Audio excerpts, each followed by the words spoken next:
เทพมหาสนุกชุดลุงหนวดเว้านิทานมื้อนี้ก็สิเสนอนิทานเรื่องควายผู้สื่อสารแห่งสวรรค์กับโลกมนุษย์ตั้งแต่ครั้งพุทธกาลนานมาแล้วควายสมัยตะกี้นี่สิสามารถเว้าได้เพราะว่ามีแขวเทิงกับแขวล่างแล้วเป็นหยังทุกมื้อนี้ควายคือบ่มีแขวเทิงลองไปฟังกันเบิ่งครับพี่น้องกาละครั้งนั้นนานมาแล้ว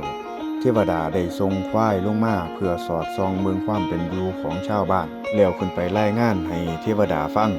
ควายก็ได้ลงมาสอดส่องเบิ่งแล้วก็ได้ขึ้นไปรายงานกับเทวดาว่าคนบนโลกมนุษย์นี่กินบ่เลิกบ่แล้วกินอยู่ตลอดเวลาถ้าเป็นจังซี่ต่อไปนี่เขาคงสิบ่มีกินเทวดาก็ได้สั่งให้ควายลงมาบอกคนว่าให้พวกเจ้ากินข้าว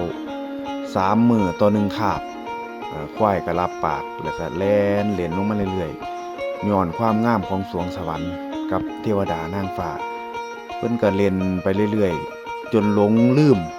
พอลงไม่ฮอดโลกมนุษย์ว่าสิมาบอกคนเทวดาบอกว่าจังได๋น้อบาดนี้เทวดาบอกว่าให้พวกเจ้านี่กินข้าวมื้อนึงให้กิน3คาบเทวดาก็เลยรู้เรื่องว่าควายนี่เว้าบ่ถูกก็เลยลงโทษควายคันเจ้าบอกเขาจังซี่เจ้าไปเฮ็ดนาให้คนกินเลยแล้วให้เขาเจ้ากินมื้อละ1เม็ดให้เขากินมื้อละ1เม็ดควายบ่อิ่มควายก็เลยได้ไป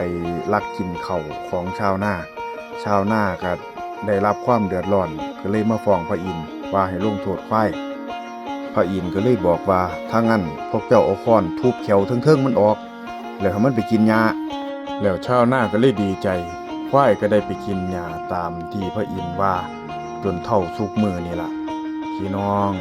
โต่งรังสิมันขอขอบคุณท่านผู้ชมทุกท่านที่ติดตามรับชมรับฟังจนจบ